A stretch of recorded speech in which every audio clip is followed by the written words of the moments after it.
Josh Padley, how has your life changed since your big pay-per-view fight with Shakur Stevenson and making all that money?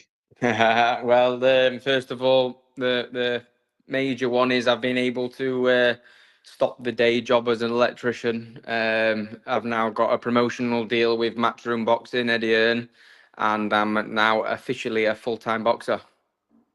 Did Hearn and Turkey have you on standby just in case Austin pulled out the fight?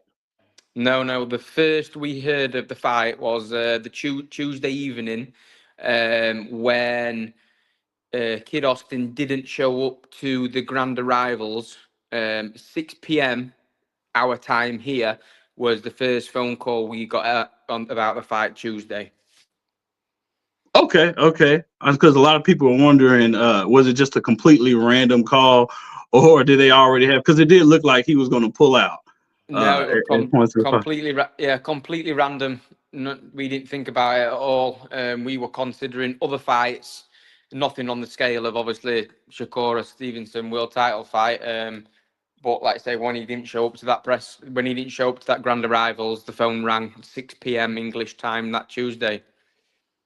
Okay, okay. And is it true that Turkey bought you a house too as well?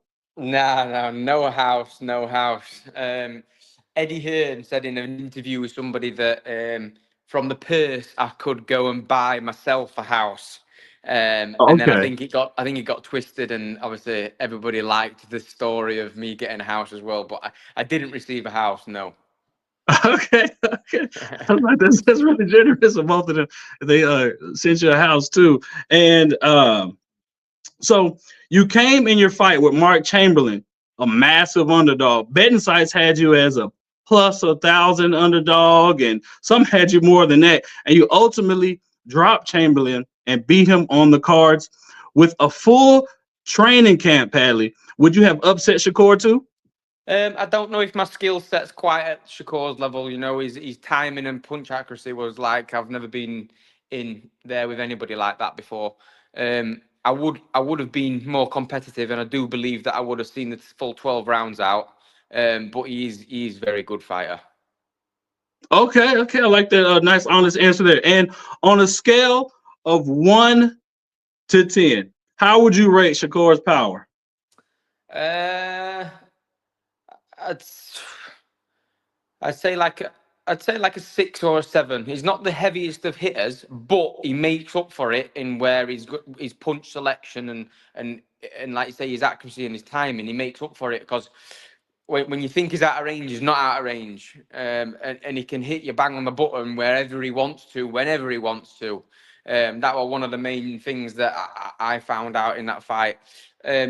Like I say, given a full camp, would it have been a little bit different? Maybe so, but like I said, there were times where when like the fourth and fifth round, I Mhm. thought I were out of range, and I really weren't. He'd just get me whenever he wanted to. So now, like I say, very good fighter.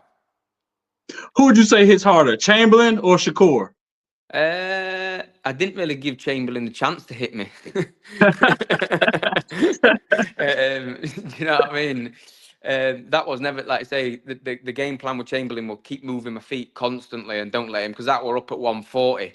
And with the full camp, I'm probably a 130 pounder. Mhm. So that were up at 140. So the plan with Chamberlain will always move my feet, move my feet, move my feet. And like I say, the level when we got in there with Shakur, even moving my feet, it'd still be able to close that distance down.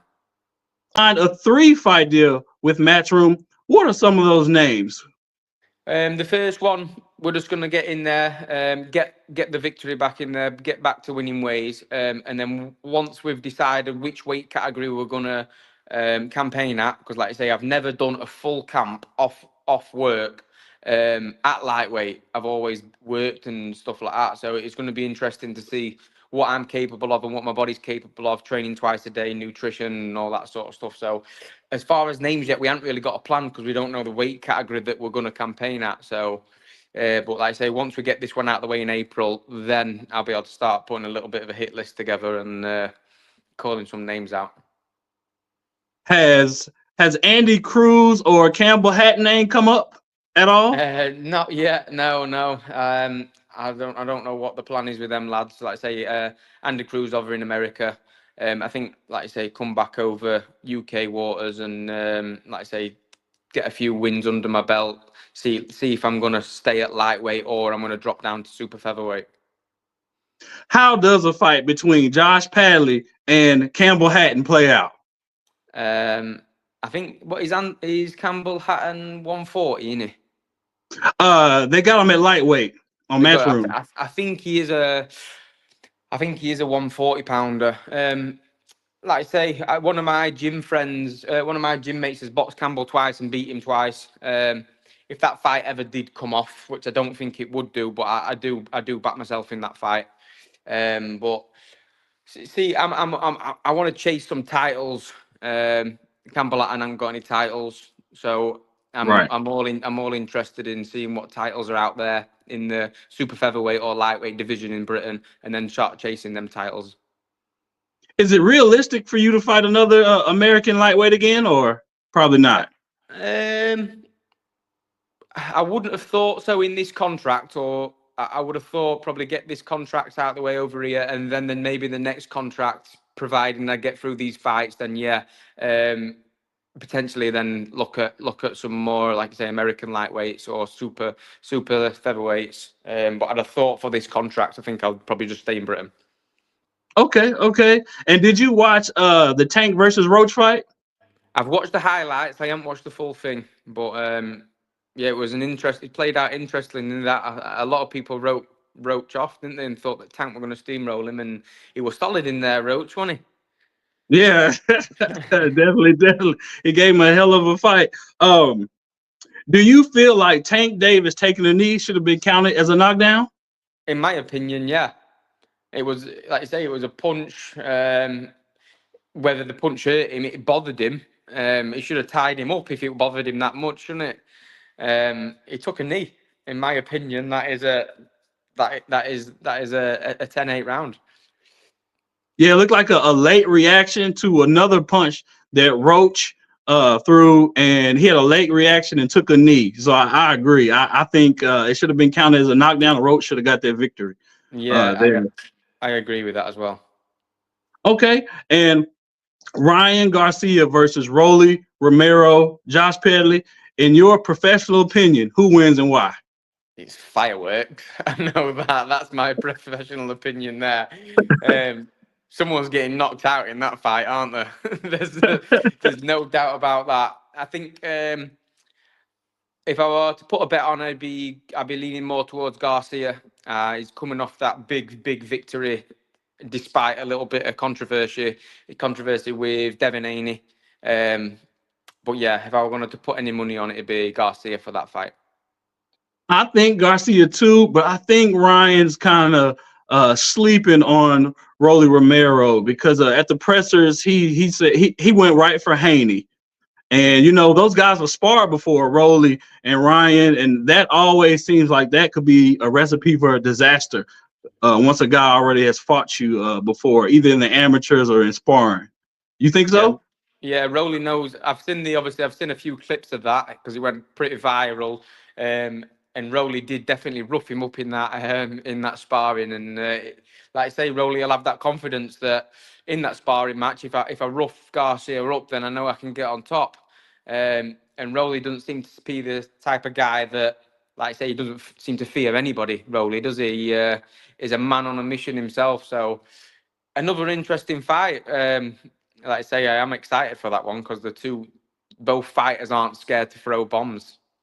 Padley, give me your top 4 pound for pound fighters, starting off at number 4. Is this current or current? Current. I would go Inoue, probably 4. I would go